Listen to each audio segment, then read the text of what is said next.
Welcome to the Connected Teamwork podcast by Growth Leaders Network. How do we learn to truly thrive together? How do we stay connected to our authentic selves, each other, and our purpose as a team, especially when challenged? How do we unlock the deeper levels of group intelligence? Enjoy this episode of the Connected Teamwork podcast and learn practical tools to evolve the connectedness of your team to its next level.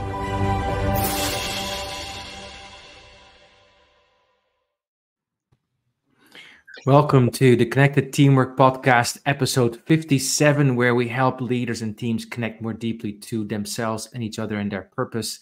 I'm here today with my co-host, Carson Heddy, and a very special guest, Susan Otten, who is the Chief Executive of Indie Do Good and many other things, as we'll find out. Susan, how are you today? Oh, I'm great. I'm working in the warehouse alongside my team, and I do that every Monday, and it's my favorite day of the week. So I'm great. Beautiful. Well, thank you for joining us on your favorite day of the week, and I'm glad to be here. Just a little context about this podcast, as we do every time. So Connected Teamwork is about helping teams and the people in teams find ways to connect more deeply to what's actually meaningful, what gives us energy, what we actually want to be doing, because life is so short, and have teams be that space that you want to go into because you get uplifted, because you get inspired. And then when the stuff shows up, which it invariably does because we're human beings, potatoes rubbing the mud off each other, you could say, we are able to do that with some grace and some skill. And these stories that we hear throughout this podcast from these different leaders help us do that.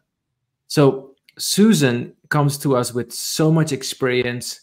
As I said, she's the Chief Executive Officer of Indie Do Good and founder and mentor as well of several things. She has a mission to help businesses grow while doing good. She is accredited strategic business communicator and marketer with her success in blending art and science to overachieve business objectives. She has served in 2 Fortune 300 global companies, Apple and Echo, and also in small businesses, and now her own consulting group as well. She is an award-winning innovator of B2B and B2C branding and sales and business development and social media. And beyond that, a terrific human being that I'm so inspired by. She has so many accomplishments, including, which we'll talk about in a second, being on this trail called the Appalachian Trail to raise $83,000 for Parkinson's disease, and maybe even a little bit more than that. So, Susan, what a delight to have you here today. Thank you. One thing that is good news right away, I got a request from AARP, which is a very large organization with 32 million members, because they did an article on us for their blog back when we were just gotten off the trail. I guess it was winter when they came to film. So winter in Minnesota is always fun walking outside. But they asked again for an update, and they wanted the final number of what we raised. And so I went to the Michael J. Fox Foundation, and they keep track of that kind of stuff. And we actually ended up raising over $95,000, which was great, but also very humbling, because when my daughter and I went to the Michael J. Fox Gala to celebrate the efforts of people raising money over the year, we were very humbled right away, because the #1 fundraiser raised over $1.5 million in a one-day event. And we were away from home for 5 months and 10 days. We were on trail for 104 days.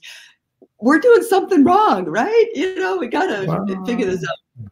Maybe everybody has their journey. You've been on the trail of life for a while. Maybe can you tell us about what you've been learning about connectedness in your life and leadership, particularly when it comes to building that team? What can you tell? Well, you mentioned some of my background and working. It was really exciting working at Apple at a time when it was a smaller company. I was there for 15 years, so I saw a ton of change when I started Jobs had just been kicked out, and John Scully had taken over. So I'm dating myself, I know, but it was such a dynamic, evolving organization, very risk-taking, very inspiring.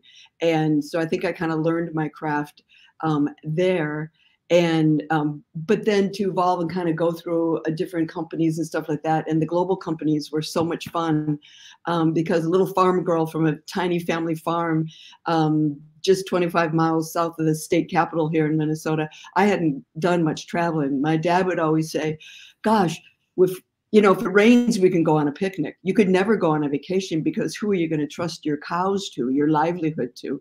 So to be able to travel still in the agriculture space was great, and learn the different practices for agriculture around the world was awesome. But the connectedness really is something that I've always strived for. And I'm really happy now that the company that we have here with our team, it feels so connected. It feels, I tell people all the time, they're not my employees, they're my family. They're part of my family. And I give a lot of credit to our warehouse director. Rashid is originally from Morocco. He's brought in his dad, his best friend, his brother, a couple of best friends to work here. He speaks 8 languages. He makes sure that communicate with the people that we hire in their own native tongue. I joke with him that he sent his, I think he's in 2nd or maybe 3rd grade now, to Chinese immersion school because Mandarin was one of the few languages that Rashid does not speak. So it's really great to have that as something. And he also does fun things like puts up bulletin boards and has people bring in pictures of either things they love doing. And we have tons of pictures of, families and kids playing soccer and all that stuff, which really makes it feel very, very comfortable and very inspiring because people are working together so hard to help each other and our clients.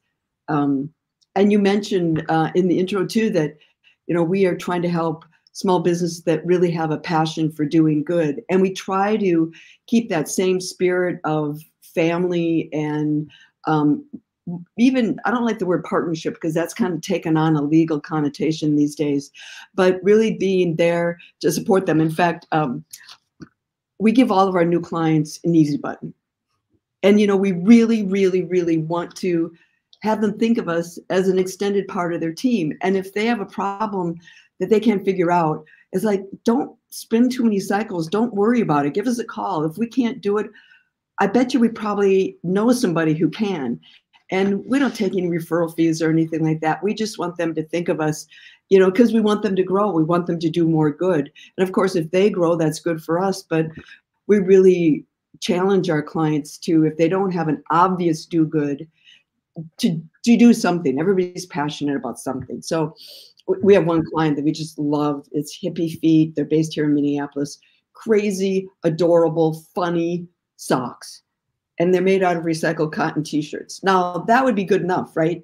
That's a pretty great thing.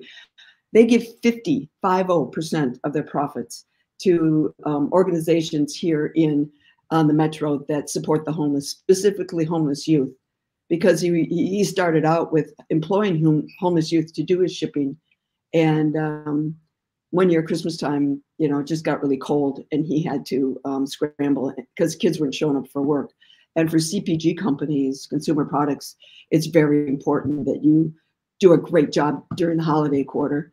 A lot of companies get the vast majority, some of them, of their revenue in a year from the holidays. So, we pretty much, all hands on deck. We got to get these orders out. And, we did it. And we loved it. I knew him before. I loved that he was supporting homeless youth. But really, when you think about it, those kids need more than just a paycheck.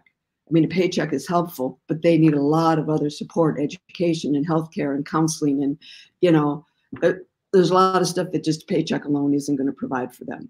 So we love our clients, and we could go on and on and on and on about the cool stuff. I mean, we have a toilet paper company saving the trees. We have healthy foods free from allergens. One of my favorite ones, because I don't cook, is, and I'm vegan and I'm gluten sensitive, is vegan gluten-free baking mixes. All you do is add water. I can do that. I usually overcook it though. So Yeah. Susan, I think this is great. Something I wanted to point out is that I believe a lot of leaders, some pay lip service to, calling their teams and their Oh, clients family. And it's evident in hearing you talk today that, how passionate you are about this. I want to give a little context too to the audience. So, I connected with Susan a few months back, mostly because of her work that she had done with and for the Michael J. Fox Foundation. And so my dad was diagnosed with Parkinson's a couple years ago, hence why I wear the bracelet. And we had connected and struck up a dialogue.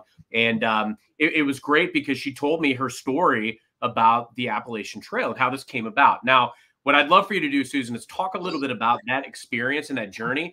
But very evident to me when you told me the story was how integral teamwork and resources and resourcefulness was during that journey. And I'd love to have you share that with our audience today. Yeah, I love this story and I love telling it. So thanks for asking. It was my daughter's idea. My husband, her dad, was diagnosed with Parkinson's in his early 50s and has done great with the disease, especially for the length of time that he's had it. But our daughter has always been big on fundraising to support Parkinson's research. And she's done more marathons than she can literally count. She's an Ironman. She did that to raise money for Parkinson's. She really wanted to run some of the majors, New York, for example. And the way she got into that was to do a fundraiser with the Michael J. Fox Foundation.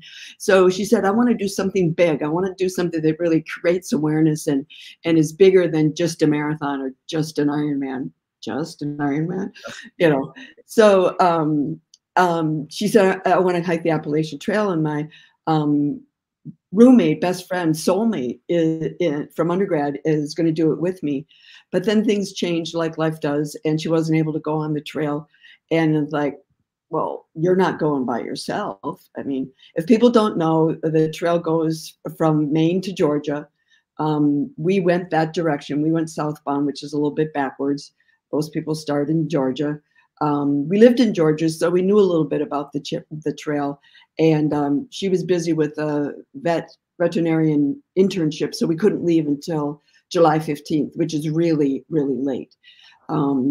Because then what starts to happen is you bump into hurricanes in the south and even mid-Atlantic. So the weather was a little creepy. But you talk about teamwork and me as being a strong businesswoman, right? I can do anything. Well, the trail is a lot. Almost 2,200 miles. It's like going up and down and up and down and up and down and up and down and up and down Mount Everest 16 times. And elevation is measured straight up. It's not on the angle. It's straight up. So I am not really great at math, but I did the math on what 16 times up and down Mount Everest elevation of over 29,000 feet is, and it's 176 miles straight up and straight down that we walked. So think of a ladder, 176 miles, long that you're climbing up. Oh, and I think the average of our backpack was probably around 33, 35 pounds, because there's no fast food restaurants on the trail. You even have to kind of figure out how to get into town, which can be a long distance. And sometimes our ability to buy food and resupply was a gas station.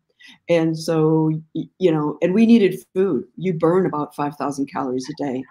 But as a strong, business person, and my daughter was, brilliant, of course, she's a veterinarian, but, and she'd done a lot of hiking. So she really became the leader of our team, along with God. I mean, the amount of miracles we had on the trail were unbelievable, just literally unbelievable.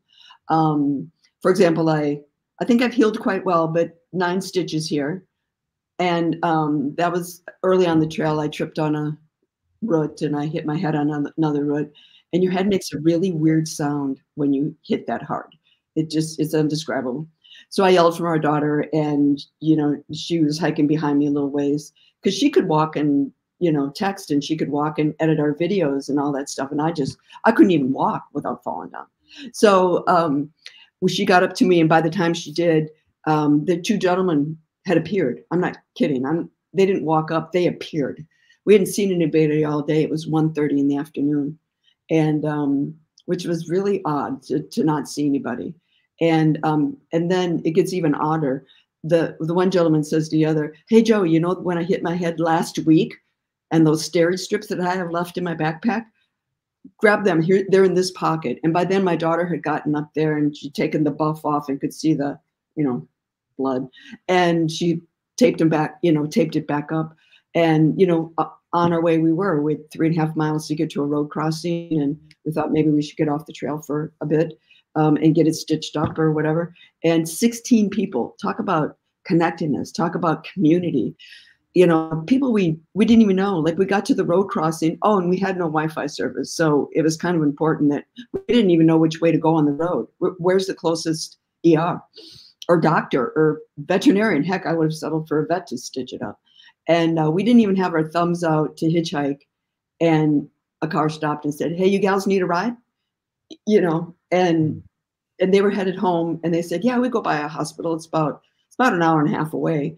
So, we went there and they wouldn't take a dime for gas money. And then just, 14 more people helped us get back on trail the following morning by about 10 a.m. So, which was a really late start for us, but we didn't push it too hard those first few days. But no concussion.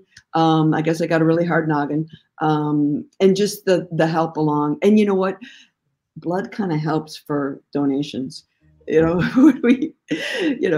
that one wasn't too bad. The weird one was I got 10 staples across the top of my head, and that bled like crazy. And that was in Pennsylvania, because all the rocks there are standy up and pointy. And you literally, at least I couldn't, and I know Greta had slowed down a ton too, but you couldn't, I had to mindfully decide where I was going to put my foot before I took weight off of the other foot and put the next foot down. So that was really weird. And I knew I was going down at a point. I did the tightest tuck and roll possible with a 35-pound backpack on and hit the top of my head, and that bled like crazy. And then so we had to walk 1.5 miles and I had to keep compression on my head because it was bleeding a ton. And try walking on standy up pointy rocks that you can't mindfully take a step without planning where you're going to, with one hand on top of your head, pressing on, that was hard. Greta took a ton of weight off my backpack, and there was times where she even carried my backpack. So she had one on the back and one on the front. So she's a beast. But again, people stepped up and helped us out, and, we did it. And just, they talk about the community of the trail and how people connect with people that are hiking for the first time or, have a special mission or a goal. And it was just unbelievable, literally unbelievable. Thank you, Susan. I'm so moved by this phrase that to me epitomizes a lot of what you've been saying about, "Hey, gals, do you need a ride?"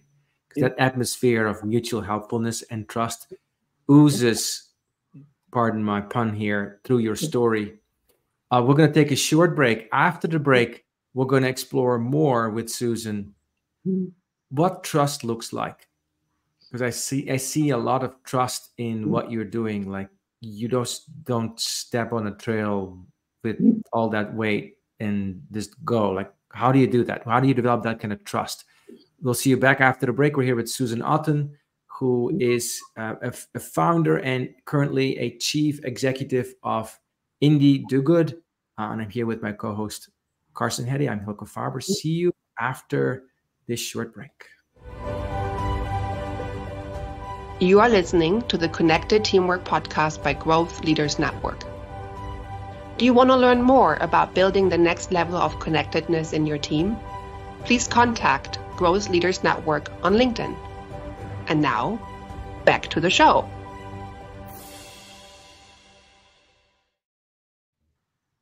Welcome back to Connected Teamwork Podcast, episode 57. I'm Hylke Faber with Carson Hedy and Susan Otten. Susan, from our first bit of conversation, what struck me was so much, including the easy button. And then, "Hey, gals, need a ride?" So tell us about, what have you learned about trust? How do you trust life, people, your journey? How do you trust? Yeah.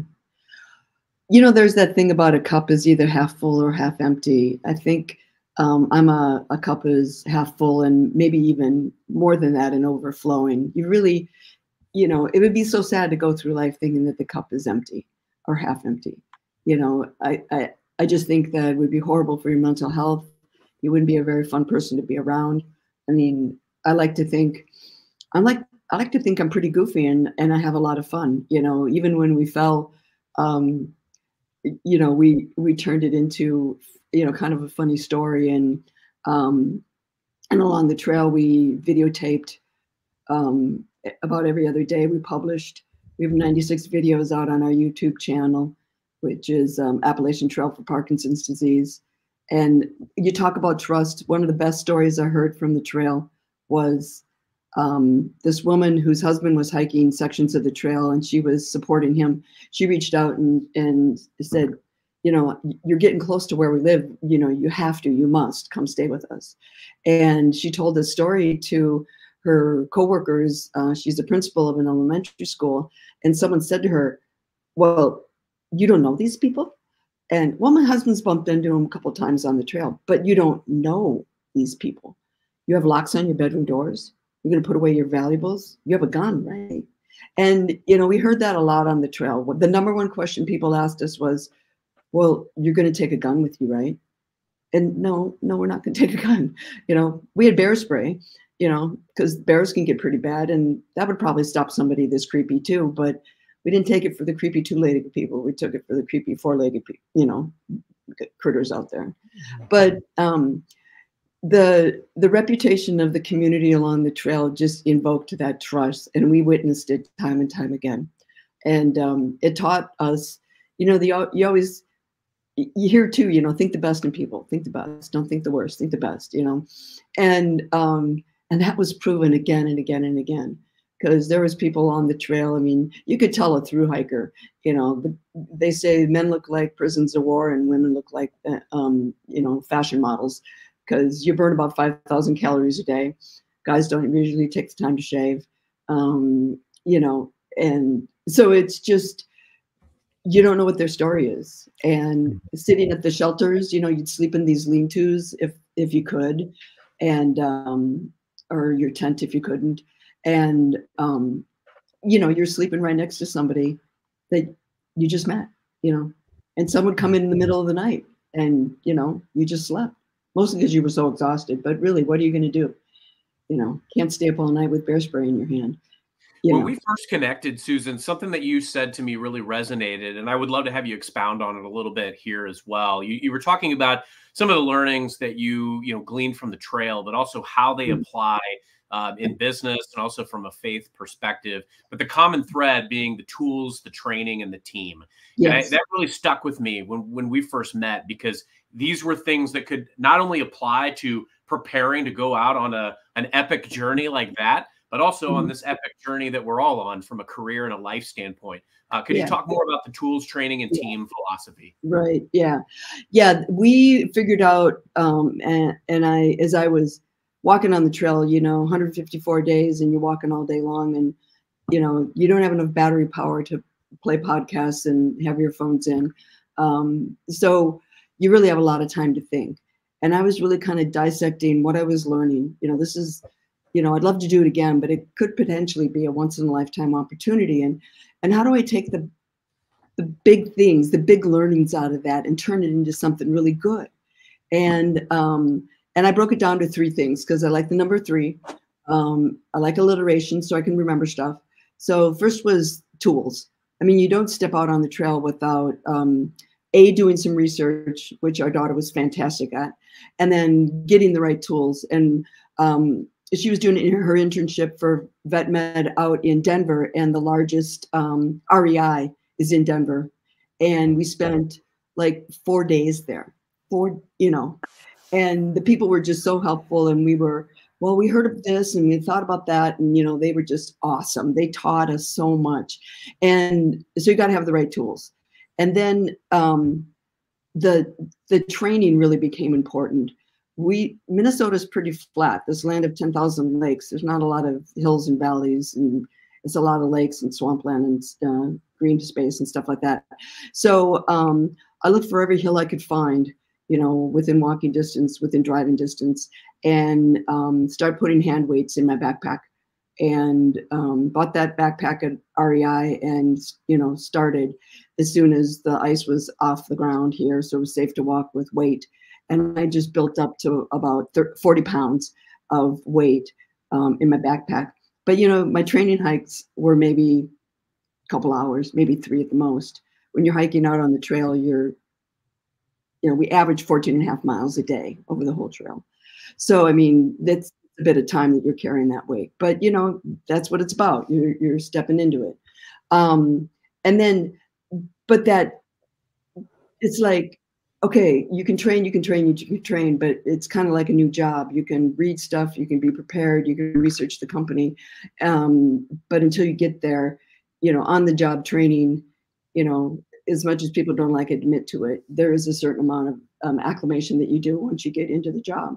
And the same with the tools. You could provide the best tools to your company and your teammates, but if they didn't know how to use it, you know, like take AI is probably the best example I can think of now. And, you know, to get some training on it and to work with people and ask questions about it and how they're using it and really learning on a fantastic tool, you know, one that I think people at least have gotten over their initial fear of it.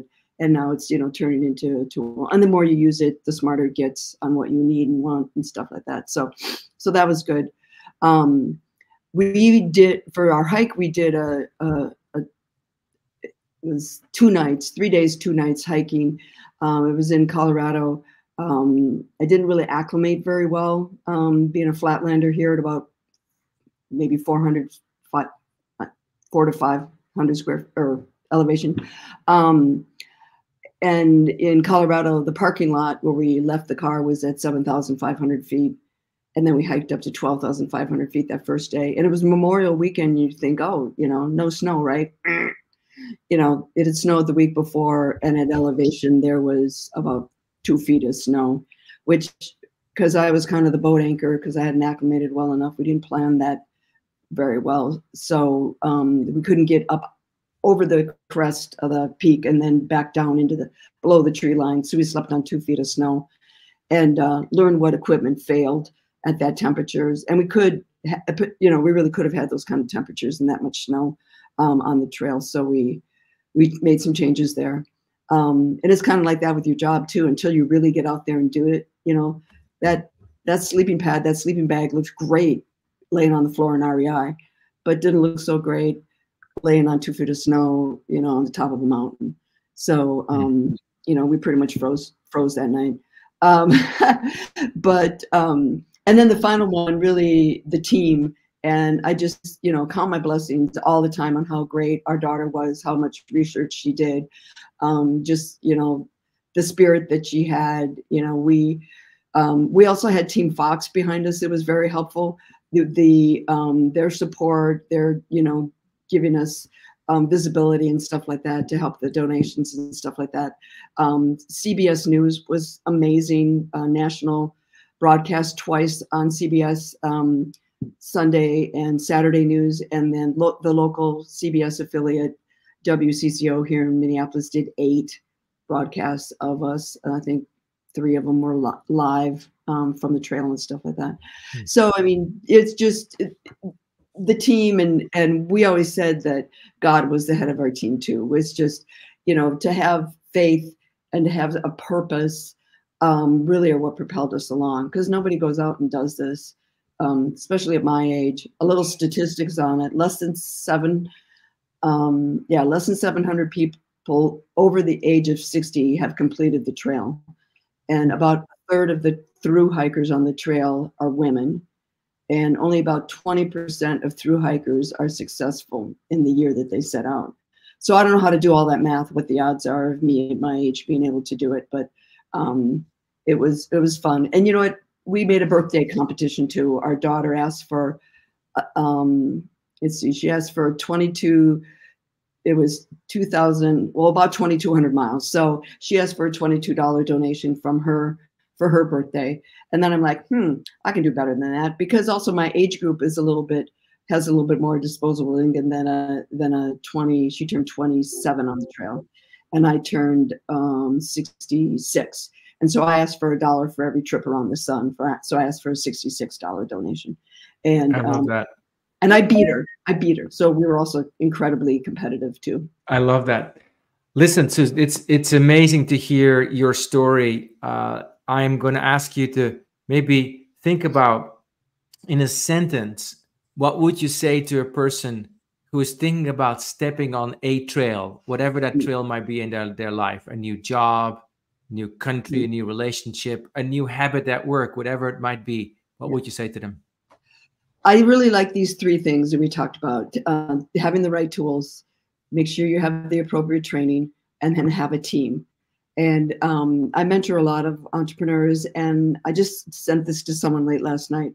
It's like, you're a solopreneur, and you need to surround yourself. And even if you don't want to have employees, get an advisory team or a support group or something that can strengthen you and keep you, energized and focused. And I think that's so important. I could not have hiked that trail by myself. My daughter probably could have done it, but I could not have done it without her. And I don't think she would have had as much fun or as much grief. She probably would have done a lot faster. But like they say, two is better than one, and a cord of three cannot be broken. So beautiful. Thank you so much, Susan. It's been a true honor and blessing to sit with you today, to hear about your faith adventures in life. And what I take away so much, one thing I take away from this is to really dive in and trust that the people will be there, that the tools will be there, and not abdicate, still be intentional about tools, training, and team. Thank you. You've been listening to the Connected Teamwork Podcast, episode 57. We've been here with Susan Otten and my co-host, Carson Heddy. See you next time. Connected Teamwork Podcast. Thank you for listening. Bye. Thank you for listening to the Connected Teamwork Podcast by Growth Leaders Network. Take a moment to reflect on what you learned today that can help build your team. Also, if you like, think about one of your team members and what you appreciate about them. Let them know. Enjoy connecting more deeply to what is great about them. And see you next time at the Connected Teamwork Podcast.